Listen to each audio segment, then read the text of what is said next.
Hello, hello. Can I be heard? Can I be seen? Hopefully I can be. All right. What's good, gang? Oh, I'm just going to smack the fucking mic. Awesome. Exactly what I wanted to do. Which yeah, don't worry about that. Don't fucking worry about that. It's none of your business. So today, I promised y'all a very lovely experience, hopefully, of playing the forest. Well, talking about something actually cool. I'm gonna talk about a true crime case, an all unsolved true crime case, called the murder of Room 1046. Um, I don't know if there's any content or any context I want to give yet. Um, it is about the murder of Ronald T. Owens, who Ronald T. Owens in a dates are hard for me, so I will have to be flipping through my notes. So I apologize for that in advance. But I'm gonna try to keep this pretty cohesive as much as I can. And if there are any questions or anything you want to talk about specifically, let me know. That's not an issue. So we have this happened in 1935, January 2nd, 1935 is the start of this tale. Now, Ronald T. Owen was a very interesting man. He was born, I say interesting. Ronald T. Owen was unique in one way comparative to others, and that is the fact he was born of one of three children. I could find little to no information about his history, which kind of coincides with the 1935 like timeline. But Ronald T. Owen was born one of three children, but he was scarred from the side of his head by an oil burning accident. So it left him kind of with this bald patch that he had for most of actually his entire life. Remember that. Remember that information I just told you. That's very important. So Ronald T. Owen was a man of business, was a man of honor, one could say. He I'm getting before I started up, hopefully. Continue. Oh god, which one is it? Okay, that one. He stayed in a hotel called Mulbeck Hotel, which was $5 a night, if you could believe it. Comparative to now, that's about $110 per night, which arguably kind of nice. But he was not happy with the conditions of this hotel. He was not happy with the price. He complained about it multiple times, how it was just too expensive for him to be staying there. And so he went to the presidential hotel on January 2nd. This is when our story begins. So he went to the presidential hotel in order to have a cheaper stay, which arguably who can blame him? So he was, I forgot what I'm trying to, oh, I need a hunt. All right. He stayed in the presidential hotel. I forget, I don't think they ever listed the prices for the cheapness comparatively, which is, you would think that would be something they would mention just because, like, he was bitching about it so much, but I digress. He was led up to the room by a bellhop. What was his name? Names are gonna fucking kill me, and I swear to God, I'm so sorry. I'm so sorry. Because that shit's hard. Names are hard in general. For me. I promise I'll get better at this. Radolf Propust. He was a bellhop. When Ronald T. Owen decided to check in, he was taken to the room. Bear in mind, he had no bags. He came in completely bagless, just wearing an oversized trench coat.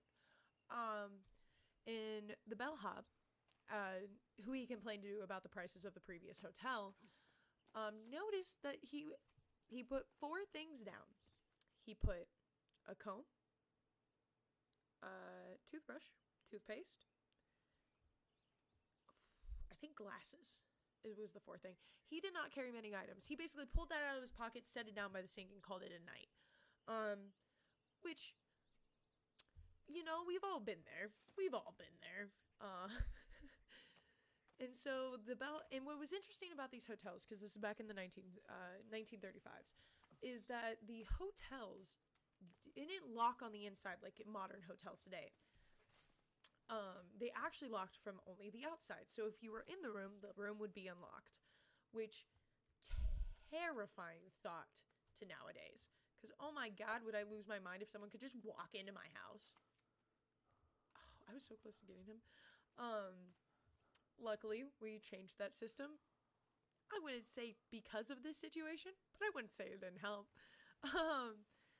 Situations like this was more-esque.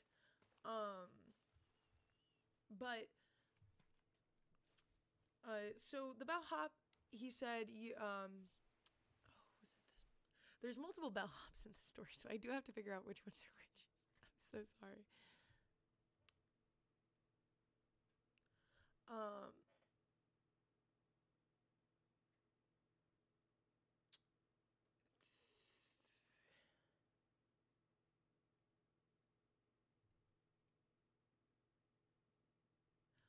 Okay, cool. So, the bellhop gives him the key. He goes, okay, here's your key. Basically, thank you for staying. All the polite customer service things. He moved on with his night, and then later, same day, the cleaning lady proceeded to come into the room, which she was shocked to find him in there.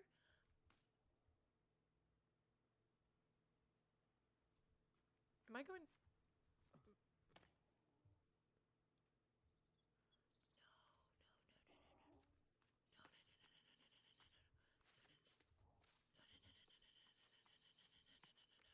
I'm so sorry. I'm so sorry. I'm so sorry. I promise I'll continue the story.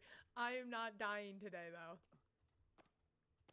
Where's that bitch? I heard him. That amalgamated thing.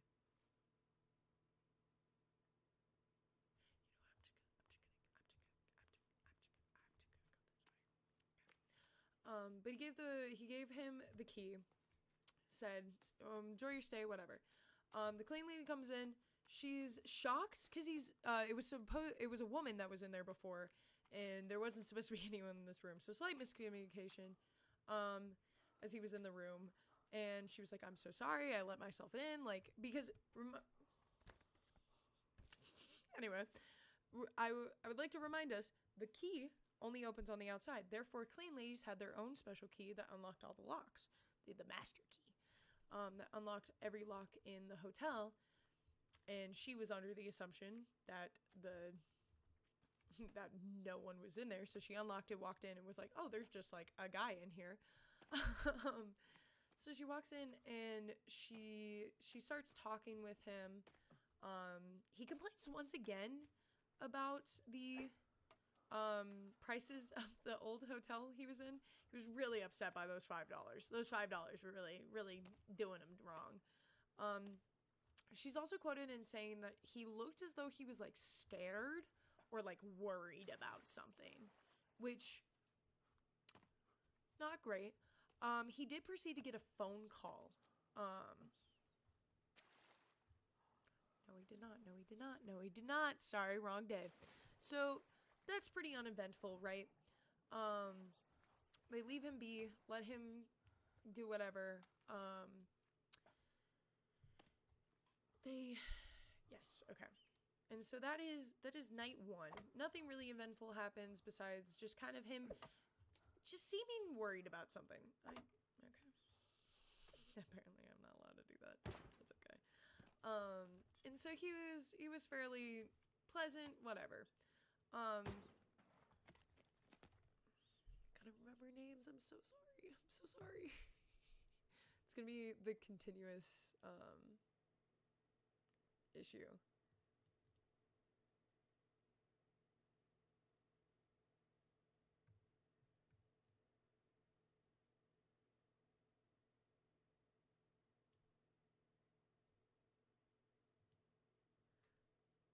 Okay. So he goes into next morning. Actually, she has a fun name. Mary Soapdick was the maid who worked the afternoon shift.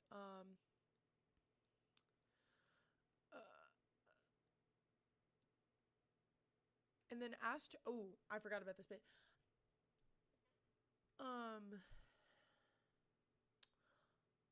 Okay.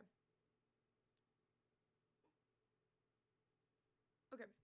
So that happens in the afternoon. She comes back in later and is like, "Hey," or she comes because she worked the afternoon to night shift, right?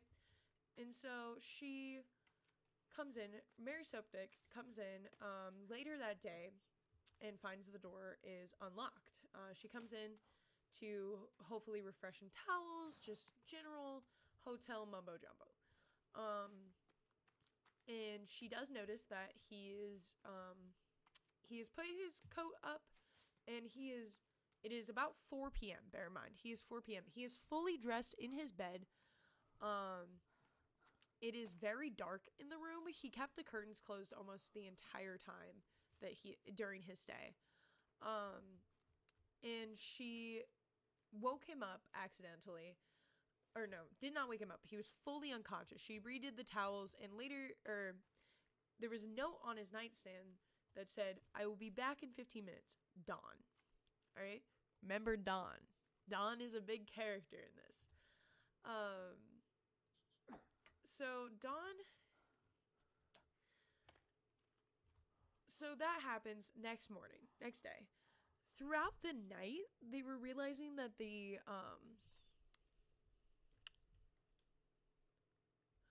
next morning, Mary comes back into the room around 10ish. And the door was again unlocked, and so she assumed that he was out. She opened it, and he was still there. Again, sitting in the dark, but he was answering a phone call and said, "No, I'm not hungry. I already ate Dawn." So same man. She kind of brushes this off. She's seen thousands of conversations. She's been in the hotel business for a minute, so she knows what's up. She then refreshes the towels, moves on with her merry way. This is when it gets a little bit more.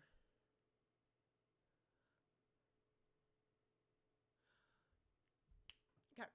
Later in the day, she leaves, comes back.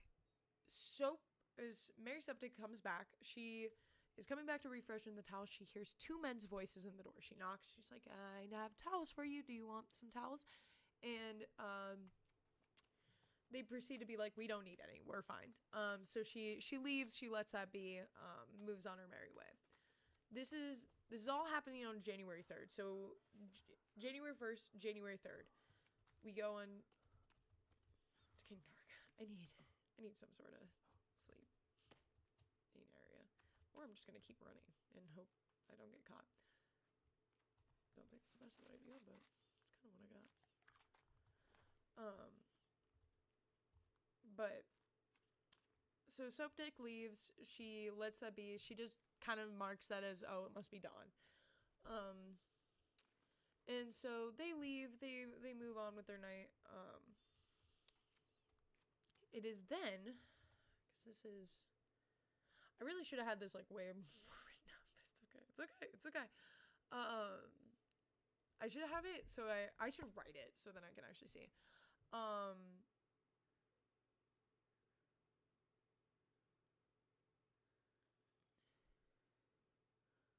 Okay, this is when someone named Jean Owen and her boyfriend move into the room that's right next to his. 10:48. She heard that there was heard men and women speaking loudly, and like in the room. There was to be fair, there was a room at 10:55 that was going on, so take that as what you will.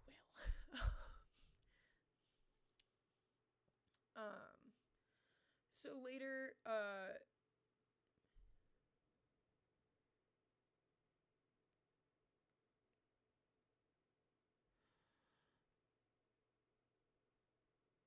everything else is kind of just like what was said by other people. January 1st comes up. The switchboard operator, which at the time, all my Gen Zers, do you know what a switchboard operator is? I say that like I'm not Gen Z, but if you don't know what a switch operator is, essentially because everything used to be literal landlines, so everything was lines. You would call someone up. You would call the number. They would go, "Hi, who are you trying to get to?" And you would say a name. They'd switch your landline to that one. There's a very generalized thing of it. It's more complicated than that, but that's pretty much like all you need to know for this. But the switchboard operator realized this bear in mind, January 4th. January 4th passes. The switchboard operator realizes that the switchboard is just off. The landline is off the hook, so it makes just kind of a ringing noise of just ee.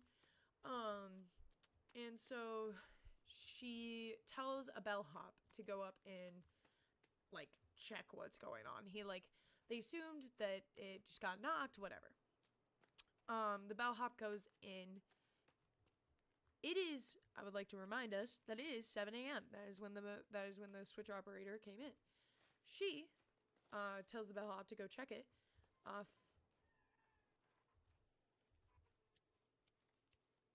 I didn't like that. Oh, I didn't like that at all.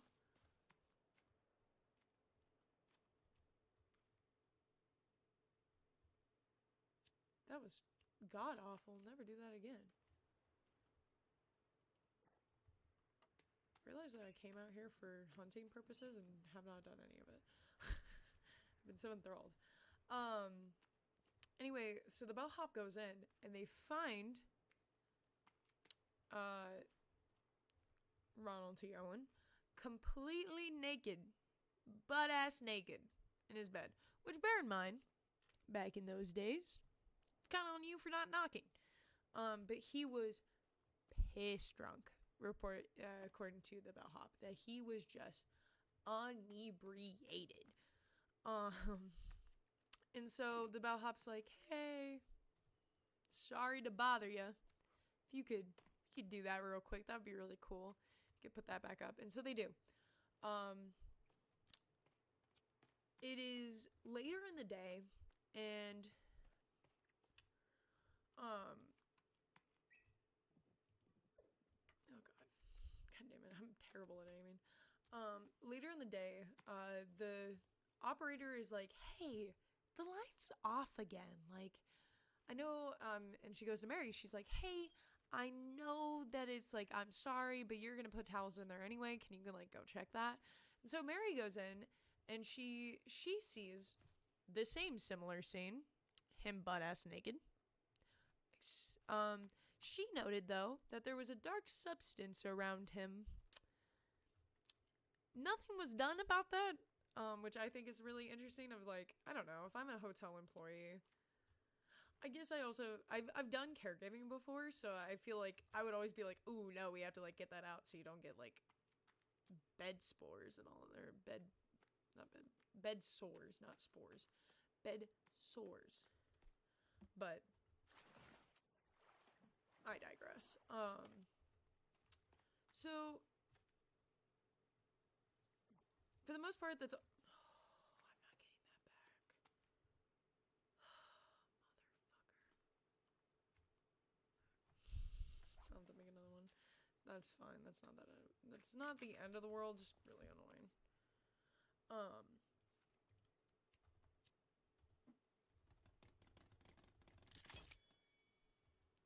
So she leaves. She kind of puts the hook back on. Goes, this isn't my problem. I'm gonna back away. Queen shit. Honestly, if I low key would have done probably the same. And so that happens. Now, we get into the fun bits. Because thus far, I've been giving you pretty much a normal. I say normal. I've been giving you pretty much a normal experience of a hotel. Hotel experience.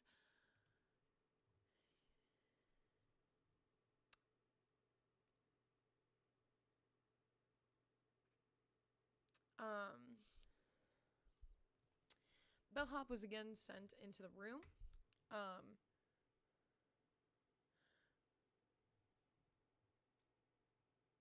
Okay. Yes. All right. Okay. So, Mary went in, refreshed the sheets, was just kind of like, oh, he's drunk as shit. Phone's off the bellhop.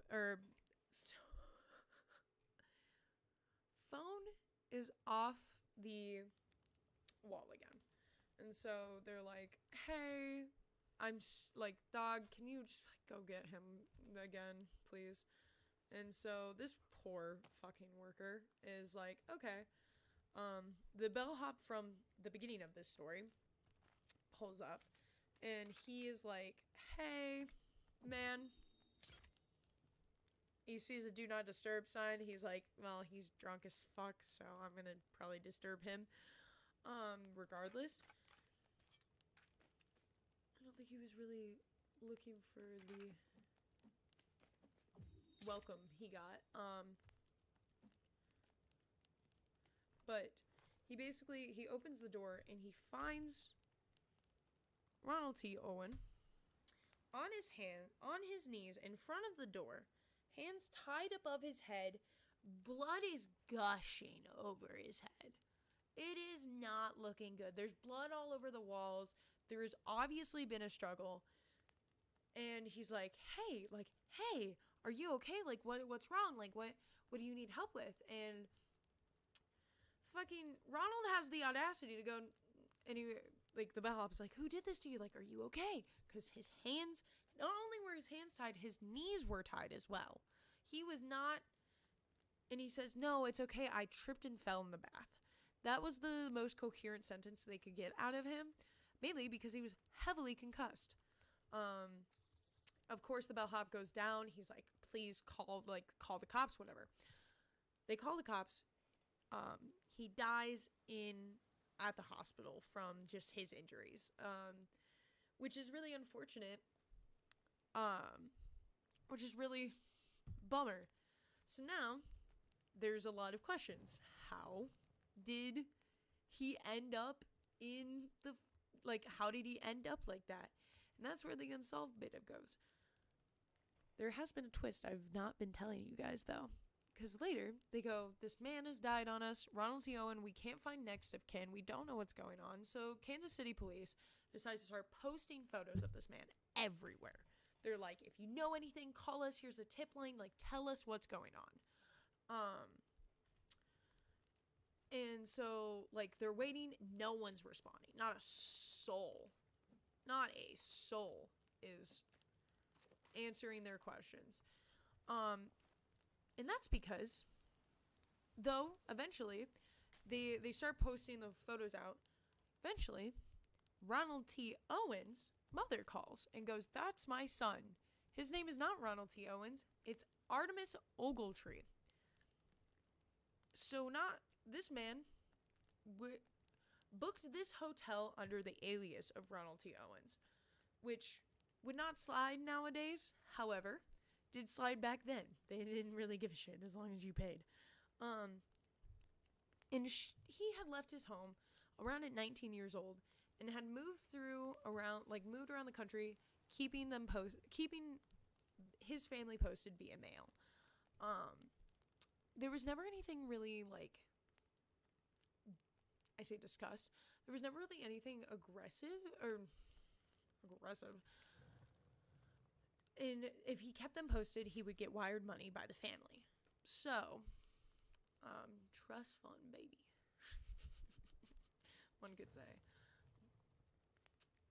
And so she goes, no, that's my son, because she recognized the oil spot on his head, which is a very unique feature. She couldn't really give any details of why he was there. She had no idea he was in Kansas City. Obviously, back then you couldn't really keep up with anyone, but like she had no idea that her son was in this hotel, doesn't know who Don is. Now her son's dead. There is no like conscious there's no like information given. She's kind of in the dark about all of this herself, which is unfortunate. They start by and so the cops come in, they start interviewing people. Obviously, they're trying to figure out who this Don character is. Because number one suspect, the guy who was in your room. And so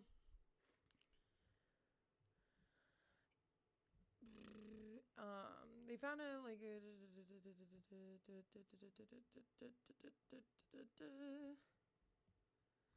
there's a lot of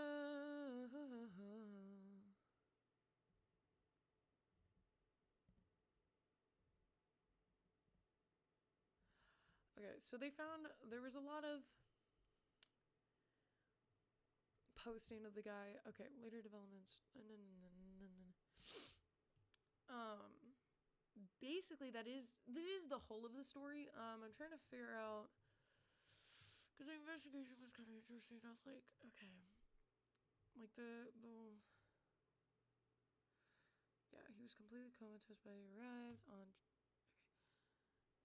when oh geez,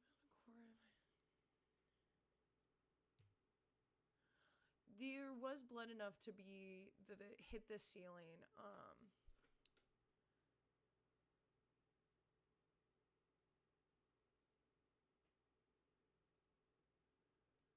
So he was conscious enough to he was conscious enough to move once he was unbound by the bellboy, but it wasn't much after that. He couldn't really get a straight word in. He was just kind of not doing well. And so the major theory that's kind of going around about this, because obviously this is unsolved. We don't know who Don was. We don't know the woman that was in that room. We have no idea who these people were. For the most part, the reoccurring theme and the reoccurring guess that people have is that the Don was a Don, like a mafia boss Don. Which was a common alias used by the mafia at the time for bosses. So that is the reoccurring guess. Whether that is or not, yeah. Like, that is just kind of the reoccurring guess, is that it was a mafia boss Don, and that he had really fucked up. That he was in some deep shit. He had fucked up. They came and killed his ass. A lot of theories are that whoever was responsible for his injuries wasn't actually trying to kill him. For the pure fact that, like, he was injured, but he wasn't killed. Like, he was still alive when they came in. And so they did, like, back then there wasn't a lot of science on shit. So there wasn't like, oh, we're gonna beat him to an edge, like, and wait for him to, like, die comatose on the way to hospital. Like, they couldn't have known that, like, he was gonna die. There was no way that whoever caused those injuries, like, could have, like, they couldn't have, they kept him on the edge of his life. More than likely because he probably owed money. I'm gonna get into, like, conspiracies now because I like them. More than likely because he probably owed money. That'd be the only reason that you would hurt him that badly without killing him, you know? That's usually the, like, it's a fine line to draw, but like, how are you gonna have someone pay you back if you keep murdering the people that need to pay you back? It's kind of bad mafia like etiquette. And so there is the theory that he was not like they were trying to scare the fuck out of him, not kill him. So there was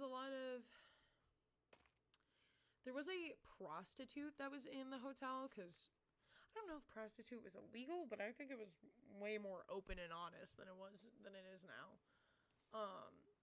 And she was just kind of a call girl that would get called to the hotel rooms. And so she remembers kind of seeing him in the lobby, and he looked like, again, like that worried, like, so more than like, if you're gonna ask my opinion, I'm putting money that he for sure owed some mob boss like way too much.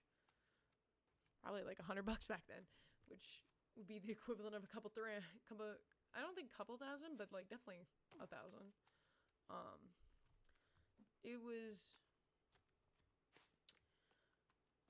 It's an interesting one because it's like, in the grand scheme of true crime, it's not that big of a case, you know? It's a very like minor case. You don't like, there isn't crazy lore with it for the most part, because like, for some, this is the hard bit of studying some of the true crime from way back when, is that like there is like little to no record of their previous life. Where a lot of the cases now, everything's on the fucking internet. Everything. But if you are talking about a case that happened before the internet, obviously there's not going to be that much. Which, you know, okay, I have 4 boar skin, which I do need for the thing, right? Yeah. Warm suit, I need 4 boar skin. 6 deer skin, a rabbit skin. What the fuck is that last one? Do y'all know what that is? I don't know what that is. Is that shark? What is that? It doesn't look like anything. Does that look like anything to y'all? That looks like fuck all nothing to me. Huh? What? Because that's boar. Rabbit. Mystery skin. Mystery skin is what I'm seeing. Why does it look like fish skin, but you can't skin the... Is there an animal I haven't seen yet? What is that? Is that supposed to be lizard? No, because lizard skin looks like that. Does the book tell me what that is? Once again, I have not played this game enough to, like, have knowledge. Which is probably not helpful. Explore the submerged cave. Find a way to stay underwater longer. Find the missing plane passengers. Actually, don't I have the, like... Can I have these? What can I do with these? Can I... No. Nothing. They're just there to be on my backpack. Cool. Oh, my photo of Timmy. Yeah, I think, like, not the issue, but definitely a fun bit of, like, studying true crime as much as I do, is that there is, like, such a fundamental difference of, like, levels of information, you know? When you're talking about, like, when you're talking about things, like, nowadays, like, if you were to take, what's another true crime case that I like? Oh, dude, everyone knows. Like, Janet D. Bonnet, who died in Boulder, Colorado. That's an unsolved mystery. That isn't really unsolved, dog. We all know what happened, but we're just not going to talk about it. And if you don't know, literally look up the information. It's all free, and it's all really out there. It's so obvious it hurts. Though, I'm not a detective, nor can I convict people of crimes. Therefore, all my stuff does not matter. But we all know. But it's like, there's so much information because the also like over time the investigation process from way back when to now, because forensics is I think only like 40 years old. It's not like new. It's very new. It's not an old thing like we brushed fingerprints. Like that's only new. Which is cool because that is a great example of that working in the modern day. The Zodiac killer was finally identified, I think 2022. Feels like old news now, so that's why I'm going to say 2022. However, if it is 2024, I am just going to cry. Just don't tell me. But yeah, like it's so interesting to see cuz someone was smart enough to think at some point we're going to have enough technology to figure things out, and so they like a lot of those unsolved cases, a lot of that evidence is collected. Even though it's not even though it becomes a cold case and no one looks at it, it's going to be there until someone's like, "Hey, I can take from like if you give me some fingerprints or some hair, I can figure out who it was if they're on the offender registry."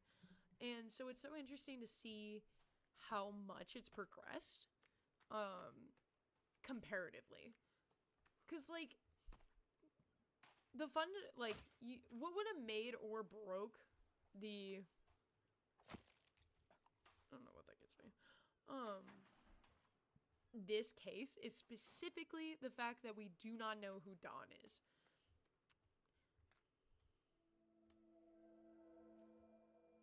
Didn't I get this already? Do I have two of the same type now? Yeah, cool.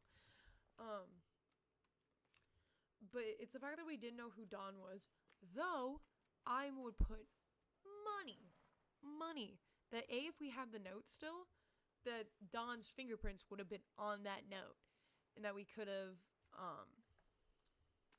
I don't want to say we could have done something better with that information. We could have done something with it. It is unfortunate that like hey man, Ronald T. Owens always gonna be a dead man, and we're really not gonna know what happened to him. Unless something crazy like the Zodiac case where they were like, we found like DNA evidence that we've collected and kept, and now we can use it, which I don't think is discussed. Like, as someone who's like a CRJ major and like specifically studying this, I don't know what the general knowledge. I don't know what the knowledge of the group is. I don't know what everyone knows. So if I do say shit and it's like, if I start mansplaining, please tell me, because I don't know. I'm sorry, I am going with the assumption that most people don't know these things, and if that is the case, then that's fine. If it's not, we can advance the conversation exponentially. That is okay. That is not a problem. I just don't know. I just don't know. I don't know what the general knowledge of people is actually ever. So I'm not going to pretend like I'm going to start now. Okay, we're so, like, I need so many deer skin, which is unfortunate, but don't I have some dried fish just to munch on? Can I eat the dried fish just straight, or? I don't think I can. There's also, like with the, I don't remember exactly the information of the Janet D. Bonnet case. I know it's Janet Bonnet, I think. Or I'm like way fucking wrong, and that's just unfortunate. Which is okay. That's just what it is.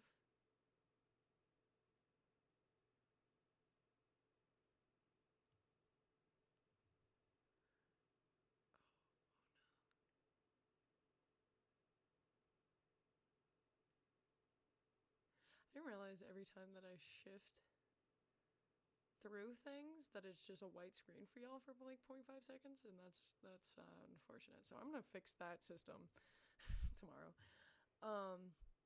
But yeah, like the Janet D. Bonnet case is insane because it is such a great example of modern true crime where it's like, all right, this isn't controversial to say, I don't think, and if it is, my bad. But like, it's an exact representation of like it doesn't matter whether you did it or not as long as you have the money. Oh, it's squirrel. It's a squirrel. Sorry, that was so loud. Sorry. I'll move this away from me. I just realized what this game. Why am I just gripping it? Don't say it like that. You can cook. Come here, bitch. But it's like, it's such a modern example of like, it doesn't matter if you did it as long as you have the money to cover it up. Which, like, fucking the glove man, what's his name? He died recently, didn't he? What the fuck is his name? Oh my god, he's such a OJ. That's who it is. OJ Simpson, right? If I'm wrong, don't tell me. It's such a great, OJ Simpson's case is such a great example of the power that literally just people knowing you has. Like the fact that he was such a like beloved player and such a like, I wouldn't even say like influential, but it was the fact that like he did like jazzercise. So it wasn't even, so he got like a huge community from the men who like are super into football. He also did a lot of other shit for the women, like modern day women, or at the time modern day women, who were like doing jazzercise and doing the at-home videos that he recorded. I believe he also did an audiobook. And so it was like his influence was out there. Just so genuinely. To the point where he wasn't not beloved. I know, like, I don't want to get into the nitty-gritty of the race aspect that was put into that case. I'm coming from a person that's going into a field that is predominantly known for being not very PC, not very chill, and not very cool about different races. So I with that knowledge, and with that known, I will say it's fucking crazy that we just threw in race on that case. Don't get me wrong, there was a lot of fuck shit that went on that case. There was some, if the police had handled it appropriately, OJ would be in jail. It is, the reason a murderer got away with it is because people couldn't keep their fucking mouths shut. Because people could not handle not being racist for like 5 fucking minutes. Did you know one of the detectives on that case said, yeah, he didn't look at him? So when I say I'm mad that they put race into it, I'm more mad the fact that they could. That's insane. There's no plausible reason for you to be saying shit like that, especially when 2 people fucking died. Huh? What do you mean? Or not 2 people, just his girlfriend. My bad. I forgot that the other dude he tried to blame it on didn't die, right? Or was I correct for the first time? All of this is coming from the noggin, so if I get any misinformation back, or misinformation out there, I'm so sorry. But it's like, it's so insane to me, because like, obviously, there's been historic and documented racism committed by cops since cops have existed, alright? That is not an uncommon, nor, if someone tells me that's a political comment, fuck you. Come to the police academy with me. See what happens. I want to become a detective because of situations like O.J. Simpson's case. I think it's so important for people to have the perspective of cops can be pieces of shit. Cops can be pieces of shit like any other job. You are not God just because you went through some training. As someone who has friends who are ASL interpreting majors, it's insane to see the workload between CRJ and ASL. This is CRJ. All right? Like it's such a crazy thing to see of like, cuz don't get me wrong, 2020, dog. 2020, I was in that shit, and you know exactly what I was in. I was in it. And so I think having that critical thinking of the profession is very important. I think if you believe that you have power over others, you should never be a cop. Ever. You are a public servant and always going to be a public servant. There is never the only way you ever have power over people is if you're not doing your fucking job right. Oh, did I get skin? Wait, am I dumb? Wait, do I not get squirrel skin? I thought I would get squirrel skin. Am I dumb? Fuck. Then what is that? Sorry. I think that's really important to have that critical thinking when you are going into a very political field. No matter what, it's always going to be political. Yeah. Like, it's always going to be a situation. It's always going to be a thing. You know? It's always going to be, like, some bullshit. Which is fine. That's fine. That's okay. As long as you're going into it with the right... I say right. But, like, if you go into it with a good mindset, dog. A good fucking mindset. Because if you don't... Dog, what are you doing? Dog, what are you doing? What do you think you're doing? Besides damaging people. But like in this case of OJ, like specifically those kinds of cases are the reason I want to get involved. I think when the 2020 shit was happening, there was a lot of change that needed to happen. Has it happened? Not really. And I think the only way to change that, start going, man. Start. Not even like. I don't even know how to like phrase this right.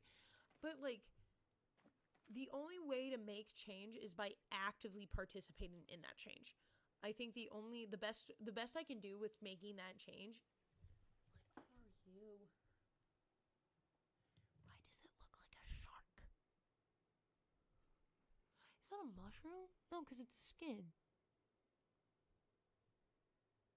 Alright, I'm looking it up. I'm so sorry. I normally I don't look up things. And I talked about that for like 30 minutes yesterday, but like I was saying, the only way to make change is by being the change. Like, I don't like the system. To change the system, I have to go and change it, you know? Like, that's the only way to fix shit. And even just only me going in, is not going to make radical change immediately. It is going to take me a lot of years and a lot of dedication to being that change. I digress. It is like O.J. Simpson's case, just like it always like throws that at me. Not like in a bad way, but just in a way that like that case reminds me specifically why we need not corrupt cops being cops, you know? Like, I think it's really important to just be... I think it's important, dog. I think it's important to, like... I think cops can be a great resource if we do it right. We're not doing it right. It needs to be better. And I think that's the only way to fix it is by being the better, you know? Like, I'm really hoping this next generation of first responders is better than the last. You know, I think progressive change is the only way we're going to do it. Anyway, I'm going to search up warm suits. And the forest so I can actually make one. I'm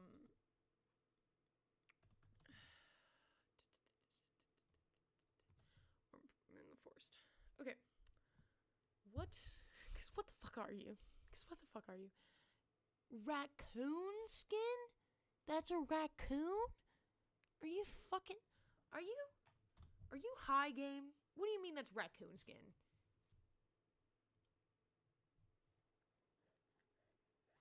To be fair, my original theory was squirrel. So, it does not look like a raccoon. Does it? Am I dumb? Am I gonna look at this and think it looks like a raccoon now? What? Fucking show me the things. No, it's still not. That does not look like a fucking raccoon. I'll die on that hill. But like, I don't even remember why I started this long ass rant.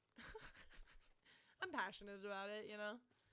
I think that's the important bit with streaming is just getting shit out there, man. The whole point of this is it's me, a mic, and a video game, you know. And what I say is what I stand by. It's also why you get in trouble with streaming a lot. So, be a good person or don't stream. You got two choices in this life. It is interesting because I kind of forgot the fact that, like, if I do... So, when you do apply to be a police officer, they do a deep-ass fucking background check. Some more than others, I will say. It's kind of how, like... You know how, like, gun background checks can sometimes be the sketchiest shit known to man? It's kind of like that. Some departments are not as good as others. And that's just... That's no tea, no shade. That's just how that cookie crumbles, dog. But, like... Okay, I'm trying to find deer. I need deer. Which, I don't think there's deer until further out. I think I need to go more towards the plains. But it's also getting dark. So... For other... I did just set a bomb right there. So that's gonna be... an issue later. Hopefully not. But they do like a deep background check. Like, I need references. I need references from my friends and family. And they're gonna call them up and be like, hey, so Jade, they cool? They not? Well, how were they like growing up?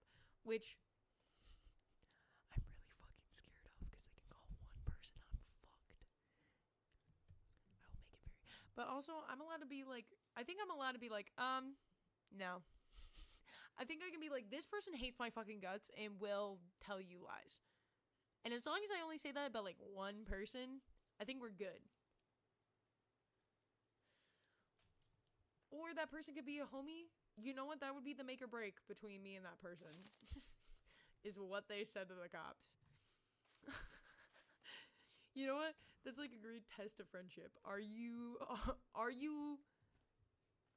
talking shit to the cops behind my back or not? But they will want all my social medias. And so I'm assuming at some point they're going to get these streams, which this is going to happen like 2 or 3 years from now. There's also streams from like when I was back in high school. And they are just, I don't think they're going to go through all of it. I don't think. That'd be crazy. I think that's a little bit much. But they probably will get to see like my opinions on things a lot, which hopefully doesn't keep me from a job. I don't think I have very like I don't think I have I guess not on what do you call it? I guess I don't feel like I have crazy controversial opinions. I think I have pretty basic opinions of most things.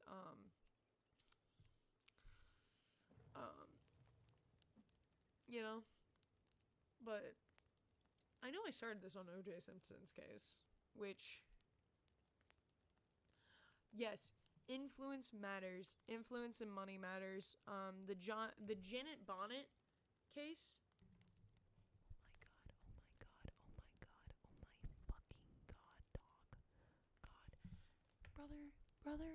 Brother, they found a note handwritten that was inside the house. You're telling me. Okay. Because we're just gonna get in this. I want to give some context for people who don't want to look up this fucking case right now, which is kind of just real. I wouldn't want to either. You're gonna tell me. I need to change the. Oh, this isn't Twitch. I don't think I have to change the name, but I'm gonna because I feel as though that's gonna get me in trouble. Deep into the room. I'm so dyslexic. I'm so glad. Talking true crime. The Forest. Just because at some point I'm gonna stream on Twitch. I think I could get a bigger audience quicker through that, but I like YouTube. That's how I started streaming, was YouTube, because YouTube's system's easier than Twitch's, and if anyone wants to fight me on that, I will win. Because that's such an undeniable fact.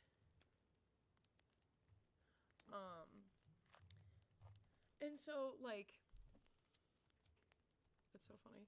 I have two friends that are also streaming, so if you want to go, I don't have their links or anything. They also don't know I'm streaming. I know they're streaming because they, like, post it on their, like, socials. That's the only reason I know they're streaming. They don't get to know I'm streaming. And it's not because, like, I don't have a specific reason for why I don't want them to see me or see my streams. I just, like, I don't publicize that. I think this is fun to have a community outside of, like, the people I know. But they're streaming, and apparently I just got their notifications that they're popping up, and they're playing The Forest too, so that's fun. I should get their Twitches so I can put it in the description so you guys can go check them out. But also, I don't know if I trust y'all not to snitch on me. Not that it would be snitching. They know I stream, they just haven't seen my streams, you know? And I'd like to keep it that way. I like separating the two. Virtual friends, IRL. I like keeping those separate. Not that I'm a different person or anything, it's just not what I want to do, man. But yeah, so I'm gonna get into the Janet Bonnet case, because oh my fucking god, alright?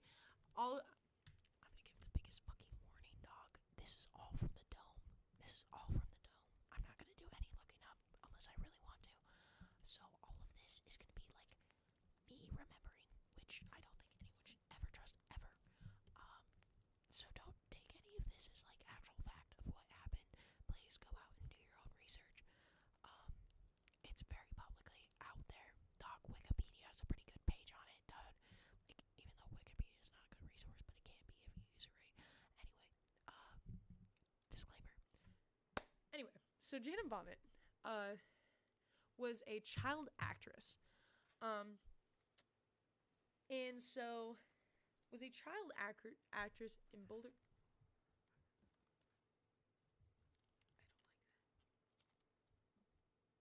I don't like that. I know your bitch has it down there.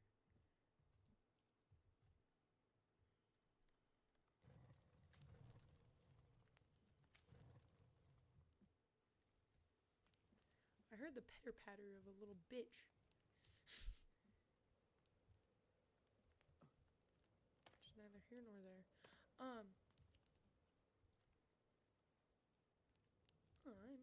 Oh, mother. You know what? I'm just gonna. Can I just. I don't know if that works. Oh, I'm still on fire in the morning? Dog, I just went to bed on fire? That's fucked up. But Janet D. Bonnet was a child actress in Boulder, Colorado. The reason I know a lot about this case because I'm located in Colorado. So this was a very big case. Oh my god, I'm gonna treat you guys. I'm gonna either, if it doesn't happen tonight, it's gonna happen tomorrow.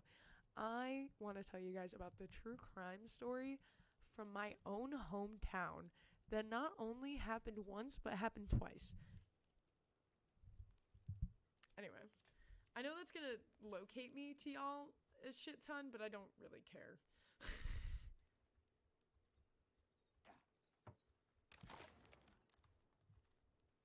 a pretty good base down here. But John D. Bennett, she was a child actress who, for the most part, was just kind of there. She did a lot of like dancing. I think she did pageantry with her mom and her dad. But so like not crazy. Like not a crazy life she lived. She had an older brother. I think the age difference was I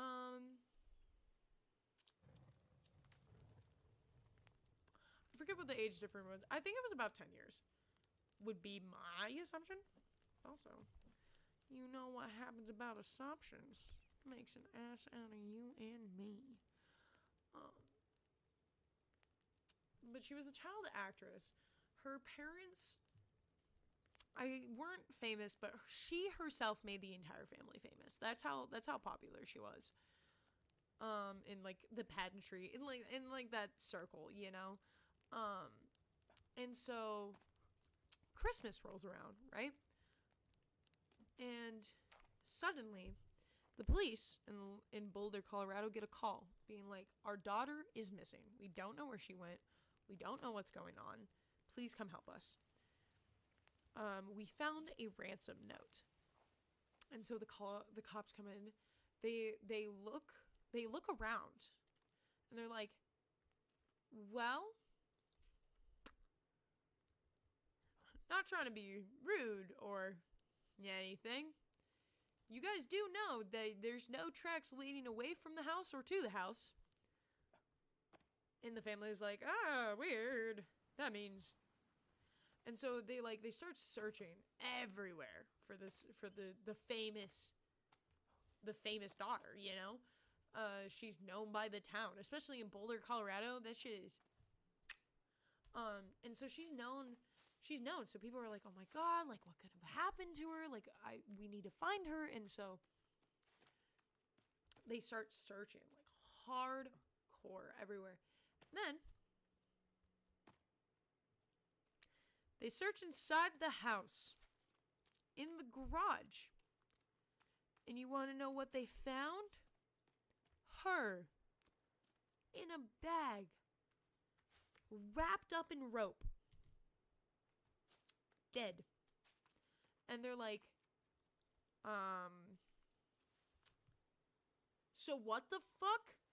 Because the ransom note, which also was very poorly written, they found a first draft of the ransom note. I shit you not. They found a first draft of this fucking ransom note. And they're like, we don't know what could have happened to our fucking daughter. We don't know. And so it irritates me because why the fuck would... So also the ransom note was written by a notebook and pen that was found inside the fucking house that was owned by the Ramsey family. Not Ramsey. Why do I want to say Ramsey? Was it Janet Ramsey? Jane B. Bond? I feel like there was it Bonnet Ramsey? Janet Ramsey? I'm mixing names. Okay, that is one I need to just kind of look up, because if I don't know the name, that's just like bad. Oh my God, Jade Frog is live. Yeah, I am. Isn't that something? I'm never live. I'm yapping about true crime. So, if you like true crime, that's hype. But,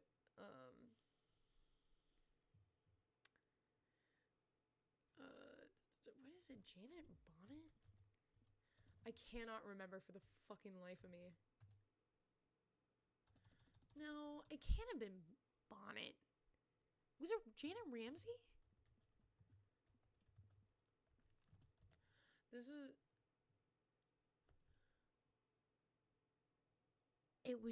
Oh my God.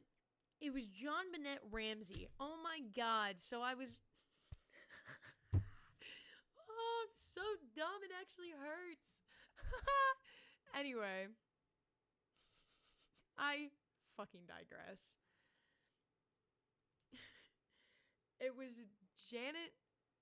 It was JonBenet Ramsey. JonBenet Ramsey. I'm so sorry. Like I said in the descriptor, I am not smart. This is coming from the dome, and that should never be trusted. So the Ramsey family.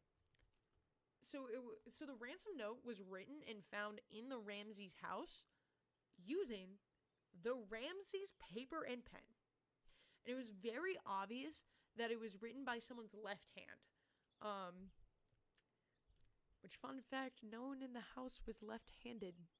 So, and you might be being like, oh, well, yeah, it was poorly written in someone's left hand. Like, it was someone who was right-handed trying to make it not obvious, you know? I have a lot of personal opinions on this one, so take that with a huge grain of salt, actually. Because I'm so biased on this case, it's crazy. So, JonBenet Ramsey, she's found in the garage, not even 5 feet away from where they were having Christmas dinner.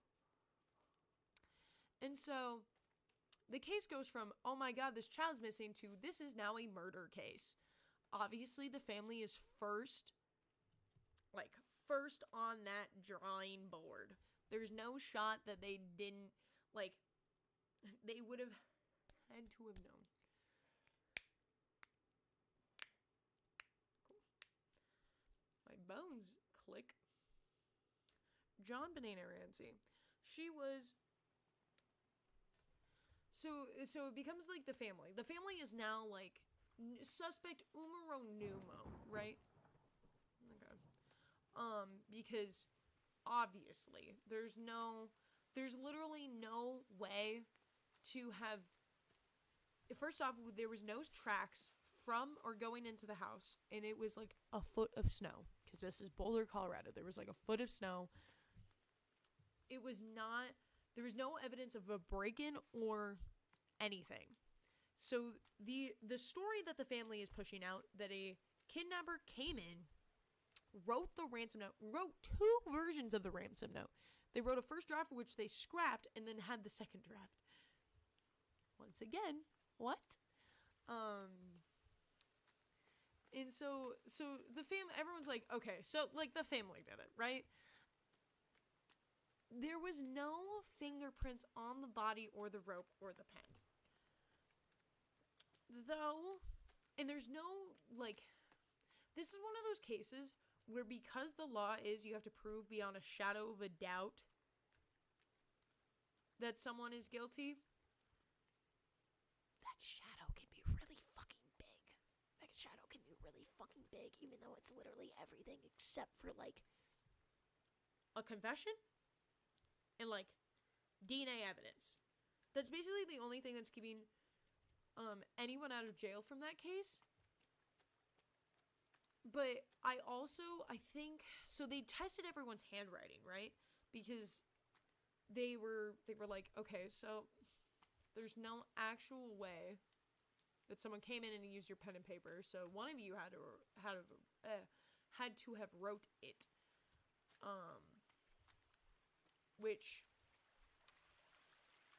neither here nor there. Oh, but big hole. Big hole time. I just saved. I could just jump. Is there water down there? I wonder if I can bullshit the game.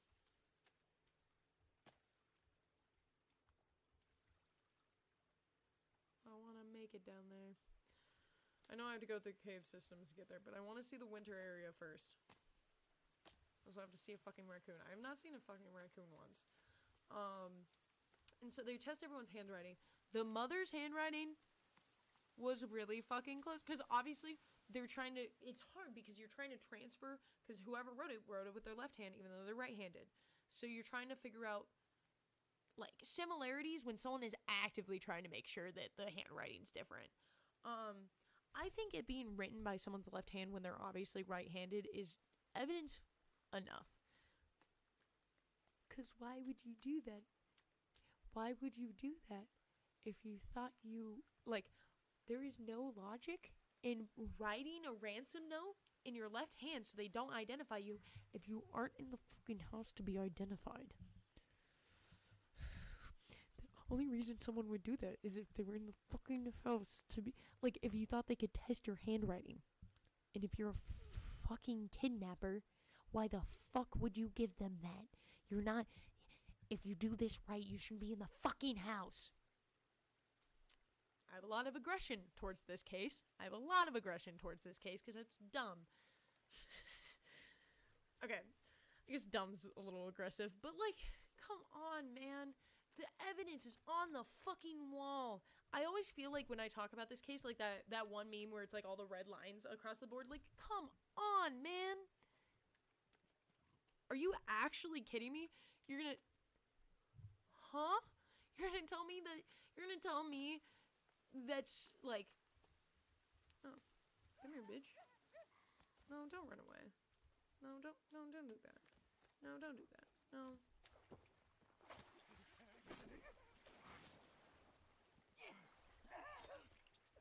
Ooh, dodge that shit. Weave. Come here. Come here, boy. I want your bones for armor. But, like, it irritates me so much because there is so much evidence pointing towards the family. There's just, like, it's the shadow bit. This is what I'm saying. It matters if you know people, whether you commit a crime or not. Like, if you commit a crime, it doesn't matter. If you have enough fucking money and influence, you can get out of it. Irritates the fuck out of me. Fuck out of me. Because obviously there's, like, not good. Don't kill people. But also, you shouldn't be able to get away with it if you kill people. Just because you have enough money. But, like, dog... So, and then, there was, like, there's some info also on this case that, to be so honest, I shouldn't know. And I'm not gonna go any further than that I shouldn't know that information, therefore I cannot produce that information. It definitely points me to a direction, though. So, do with that what you will. But,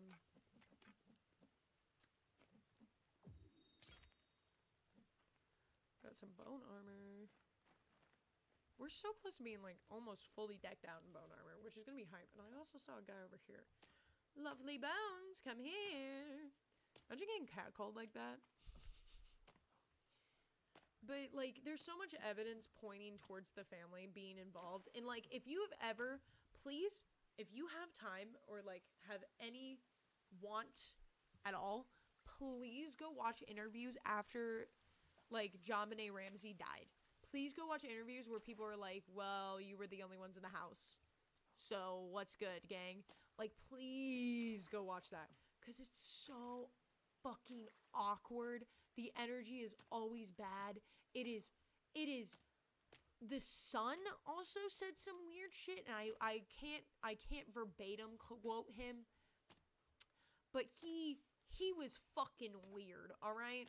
I'm going purely off vibe checks. Please go watch, like, just one of those interviews after she died. Because, like, obviously, the whole entire world is like, oh my god, your daughter died. Like, please go watch those interviews, because it's so, there's something so off and so wrong about it. And obviously, very biased take on my part, but yeah, it's so fucking gross, dude. It's so fucking gross. How you can just, like, get away with shit. You can just start doing shit, man. You got enough money? Start doing shit. I'm going feral over this shit. It's not good. But, like, it's such a crazy and just open and honest example of that, though. Is that it's, like, it does not fucking matter whether you commit the crime or not. It only matters. It only matters if you can get away with it. Which, that's not, it's not how it should be. But what's another good case? That one I'm very passionate about, and honestly, if we want to do a deep dive on that one, I can. I would just have to do, like, way more research on it. Because there's so much crazy shit with that one. Like, so much crazy shit. It's just like I said, just go watch those interviews. Just watch the vibes, dude. Look at that, and then watch the, like, famous video of the guy who discovered, who killed his neighbor and then got interviewed by the news, and then they were told they found the body. Please watch that interview first, and then watch his. Please go watch those side by side if you can. It doesn't look good. Doesn't look good for the home team. Not at all. Not at all. That's also a crazy case. What's another, like, there's so many it's a whirlpool of death, and not in the, like, oh, I'm sad, and just like so many people die all the time, and I know way too much information about those cases. But also, I say that, it's my whole major. It's, like, my passion and my lifeblood. Which, I've seen a lot of controversy of true crime. Mainly, okay, to be fair, I will be so honest, there's a lot of true crime, like, channels, and, like, there's a lot of true crime, like, videos that I've seen that I'm like, oh, you want to have schmecks with that serial killer, you fucking weird bitch. Like, don't get me wrong, there's weird ass shit that goes on in the fucking true crime community, and no one can deny that. However, I will state, like, there's a certain point of, more clothes. Oh. I don't like it. I think I like the jean. Do I like the jean jacket more? Leather. Yeah, the leather's hard to beat, dude. I'm only seeing my arm, so it's really based off what the arm looks like. Like, I don't think I can F5 this game, can I? No. Okay, cool. Good to know. But, like, I've seen that shit, though. Like, there was, God, I completely forgot the user's name. But when I tell you the description, if you've seen it, you know what I'm talking about. But, I know Penguin Zero made a big video about it, because you know shit is bad when he pulls up. Oh my God. Obviously, I'm never gonna get this famous, but, like, if I ever did, somehow out of nowhere, and fucking, I see Jade Frog Penguin Zero video, I have to put myself down. I cannot live. Because you know he's gonna tear me to shreds, and he's gonna be right about it. In such a mature and adult way, it sucks. That would suck. But yeah, like, I saw, and I completely forgot the user's name, but the user basically went, this person, or, it was a case currently happening. It was a case currently happening about, like, this young son who got murdered, I believe, by his mother, or it was unsolved. It was currently being solved. And she decided, oh, well, I got autopsy photos, because, fun fact, not so fun fact, you can access autopsy photos as a general public member. You don't have to be involved in the case at all. Which I think we should make a law against that, but also, I don't think anyone thought we would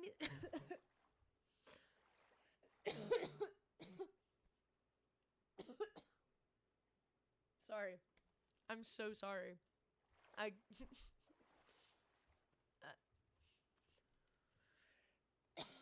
Like, dog, my lungs hurt. I have had this cough for about 2 months, going on 3. and it's not good. It comes out of nowhere too. So either way, anyway, not the point of this story. The point of this story is, so there was that, like, so she basically, essentially, she got the autopsy photos, and she put it on her fucking Patreon, brother. She put it on her Patreon, so then, bear in mind, I'm gonna be so, okay, it's an autopsy photo. This is gonna get really uncomfortable, I'm so sorry. It's an autopsy photo of a young boy. Autopsy photos don't have clothes. They just don't. That's just how autopsy photos go. Because you can't see the wounds if they're closed. It's same shit and same concept of a fucking mortician, you know? When you're dealing with dead bodies, they don't get close. So, like, absolute insanity to just fucking put that on your Patreon of this poor woman's son. Like, someone's literal son. We joke about, like, what's the fit, though? What did I just get? White t-shirt, gray hoodie, blue jeans, white t-shirt, black jeans, blue jeans, gray t-shirt, leather jacket, equip. But what's there now? Wolf t-shirt and beige cargo pants. That's so funny.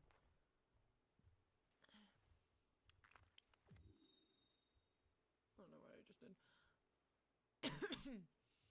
But, like, she put it behind, like, basically this paywall, which, first off, don't fucking post someone's son's dead body, especially when it's not fucking clothed.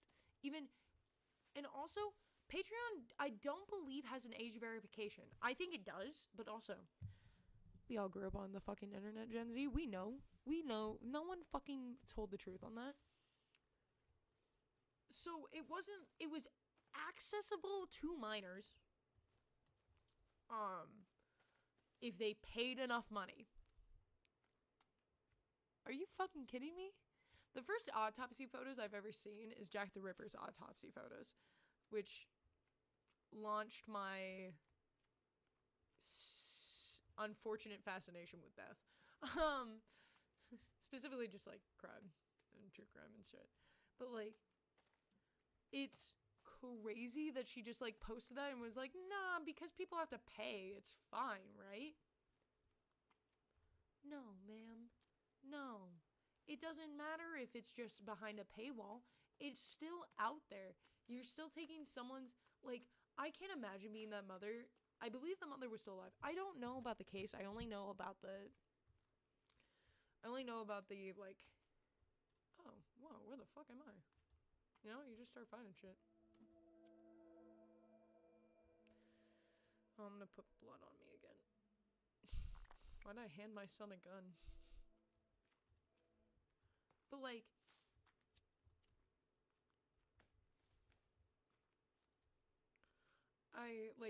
I can't, you have to be a sick fucking individual.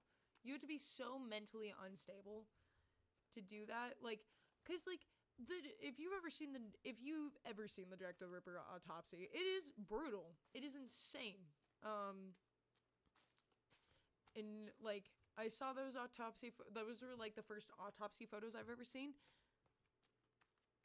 Like, they're not, like, great quality, obviously, because that case happened so long ago.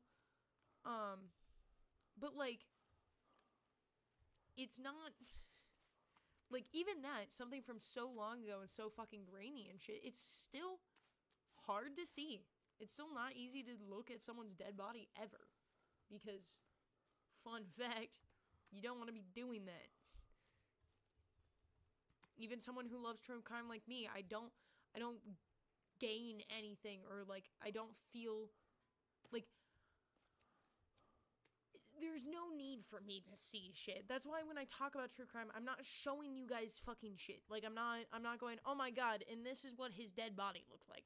Like, no, I'm not. That is the fundamental difference, you know? I will tell you, I will voice I will tell you the story. I will tell you the investigation that took place. I will tell you who was involved when it happened. Is kind of a clinical way. There is, especially in an ongoing case, no fucking way am I gonna fucking get autopsy photos. First off, I still can't get over the fact how like literally emotionally intelligent, like emotionally lacking in intelligence, like to think, nah, I'm a reporter of true crime, so I need to involve myself and get autopsy photos. Like, bro, huh? What do you mean, dog? What do you mean, bum? But like, not to get too heated, but like, just shit grosses me out, you know? Like, it's so important to just like respect, especially when you're talking about like someone's child. It's so important to respect that. That's also why I don't like talking about modern cases. I don't like talking about modern cases because there's still like victims out there. There's a lot of talk about re-traumatization of victims' families. Like, every time you talk about shit, dude, you're making a family relive that, even if they don't see your content or anything. Like, someone might bring up the fact that you made that content, and they will have to kind of go through it all over again. It's a lot of reason why people don't talk in court. Court can be really traumatizing for families, which, I don't know, controversial opinion. Maybe we need to fix that, but it's like a demon taking over me. Like, it's one of those things that it's just like, what are we doing? What are we doing? What are we doing with our lives? What do we think we're doing? And what are we doing? Because that's two very different things. I don't know. Irritates me to no end, dog. I don't even, oh my god, don't even get me fucking started on the spiritual fucking true crime solvers. I'm assuming, if you haven't seen it, like, see it on your own risk, I suppose, but, like, if you want to, recently there was, a group of college kids from Oklahoma, who were found dead in a cabin. I'm gonna be so honest, I didn't do a lot of research on that because it got, like, hugely publicized. It was on TikTok, it was on fucking everything. It was hugely publicized. And so, like, I left it be because it was becoming an active problem. To the point where there was a person. Alright. So real. Where is it? I'm trying to, you know what? It's fine. Just trust me, bro. I'm a spiritual person. I like crystals. I like Zen. I like vibes. All right, that shit is my stuff. All right. I love me a good tarot card read, man. I love getting some advice from the universe. All right. I'm not gonna tell you who killed someone with them, though. What? Like I said, you have to have such like little emotional intelligence, and also just be an inconsiderate person. It is so easy. It is so easy to just fucking not post shit. It is not like someone has a gun to your head and is like, okay, if you don't tell me who killed this person with tarot cards. What? Like, it just puts, like, it's like the fucking crystal girlies and the fucking witch talk bullshit that was just, like, fucked it up for the rest of the class, man. It, like, absolutely fucked it up for the rest of the class. And that's not to say, like, you shouldn't, you like posting like content on spirituality and also like just like talking about it's not bad, like it's bad. No, like arguably it can be really helpful. It can help people find spirituality. It can help people like it can help people who are already spiritual like gain some more knowledge on that. You are not God. You are not a psychic. Don't fucking tell me that you know who killed someone. And also, not only did this person is already bad for the spiritual community, they also proceeded to make fan fiction about it. Shit, you not like actual fan fiction. Dog, they were telling us shit straight out of AO3 that some woman teacher that they all had at college was apparently like in love with one of the girls that died, and like she hired so and so to kill them, and it was because she wanted to be gay lovers with the student. It was so gross and just like so crazily incompetent. It is so fucked. Like you have to be so fucked. You have to be so fucked in the head to like, I don't know, not even like think that's appropriate, but like what is this? Oh, apparently I don't have enough room. Where's my leather jacket? I think I'm out of fucking clothes space. Which one do I fucking hate? Drop. Oh fuck, I don't know which one is which. Green. It's not good either way. I think Jean and I wish we could like actually use. Oh no, I just dropped it. Fuck. Motherfucker. There you go. Cool. But it was so like gross and just like incompetent and just inconsiderate, dude. Like people's families were affected, man. Like, hey, people fucking died. That's all that really matters. People fucking lost their lives. And you're gonna come out here being like, but the vibes tell me it was this. Also, what are you doing, brother?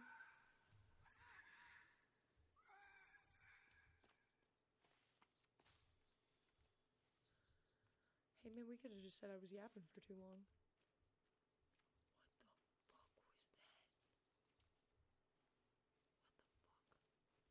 What the fuck was that? It scared the fuck out of me.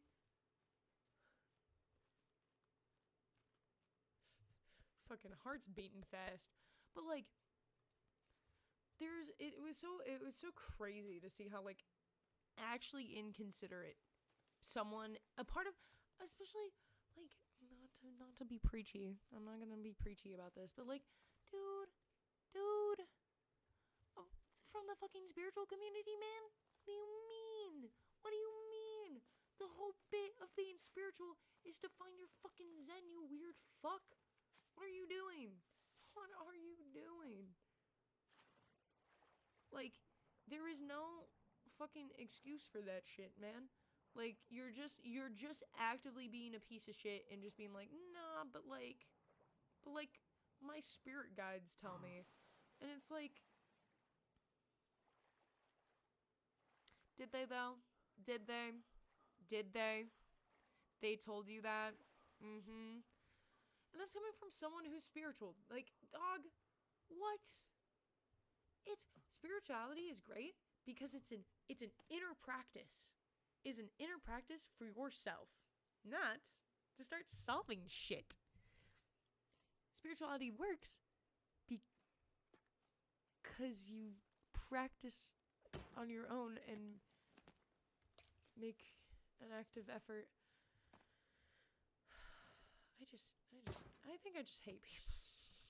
I think that's where, like, and it just sucks because, like, it does just, like, it ruins it for the rest of the class for, like, you're just pretty and I wanted you. It does just suck because it does ruin it for the rest of the class of, like, I want to be a true crime, like, I guess this would, like, live streamer, you know, whatever. Like, I would love to do this. I would love to do this a lot. I would love to deep dive in more cases. I think there's unfortunately been so much crime in this world that I will have an everlasting supply of cases I can talk about. Because really, I've only brushed upon, like, arguably some of the most popular ones. Neighbor, what are we doing? What are we doing?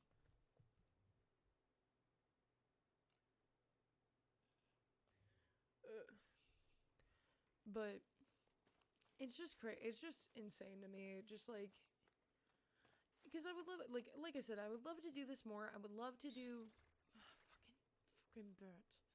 I would love to do this more. I would love to do more cases. But I can't if people keep fucking up the genre, dog. Like, if people keep fucking around and finding out, the rest of us can't have our fun. And now that, like, I think the reason, and also it's interesting because true crime is primarily an AFAB, like, viewed. Come here, Bones.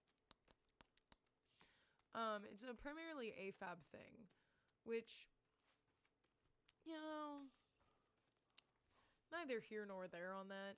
But, like, I think it is important to know these, like, things because... Come here, bitch. Where are you? Come here. Come here, fuckface. Come here. Come here. I want your bones. Fucking hurt your ass behind me. Come here. I just want your bones. And then you can leave, dog. Just, like, give me your bones first. But, like, I think it is important to, like, know, like, I also think there's a big remembrance in it, you know? Like, I don't think, if done right, I think it can be a really great thing to just have some clarity and some, like, these people's stories told. 'Cause, hey, man, they lost their lives early. In any sense of the word, they died before they were supposed to. And whether you take that as a religious thing or whether you take that as just, like, in general, just, like, the morality of it is, like, these people will never get to tell their stories anymore. These people will never get to say the things they wanted to say. So it's very important to have this remembrance of it, of being like, this was their life. This is what happened to them. This is their story. And it does suck that it does get cut down to what happened to them. I think I tried to do, like, with the murder case in 1046, the one that started this all, is, like, I actively really try to find out past history, and it's really just, like, is all I could find, and it was just the fact that they're, like, he was a child of 3 kids. There's 3 of them. There's 2 others besides him. And he got burnt by oil. Not even the story of how he got burnt by oil. Like, that's what sucks. Like, and it sucks because now I doubt there's anyone alive that I could contact and be like, hey, so do you want to, like, talk about his story? There's a really good British YouTuber. I need to remember her name. But she does true crime, but she's so good about deep diving into the person's history. She's so good, and I kind of want to know how she does it. You think if I emailed her, she would tell me? Because, like, that is something that I really, like, I really want to, like, make it so important that we tell the history of these people. Because, you know, man, like I said, they don't get to tell their story anymore. It's a bummer, dog. How a bummer, dude. Ho, ho. I've made peace with the birds. Raw fish. I haven't done jack nor shit. I believe it's like... Oh my god, is that Woldrum? No shot. Oh, he left. Hype. That's crazy. Oh god. God, where did you see me yapping at? That's really unfortunate. It's fine. It's just me yapping about true crime. Featuring the forest. Yeah. It's currently 10 o'clock. I have to wake up at 6 in the fucking morning, which sucks, but I'm gonna save, and it is, I will do some, I want to actually have for us to be able to do something, because for some reason deer was just not spawning, so I couldn't get any deer skin. That was what I was doing while I was just kind of wandering around doing fuck all nothing. I was just trying to fucking get that, but fuck me, I suppose. But I'm gonna. I wish I could pick up a fucking. I'm gonna try to do another case tomorrow. I do have a lot going on, so if I do not end up like getting time to research something in depth as I want to, we might just chill and talk, and that's fine. Like, that is just what it is. But yeah, I got, it's sleepy times for me, dog. Like, I have so much things to do tomorrow, and that's, like, fine. That's, like, not the end of the world, obviously. It is just a bummer. Average viewer duration, crazy. Holy moly, it's JFrog. Yeah.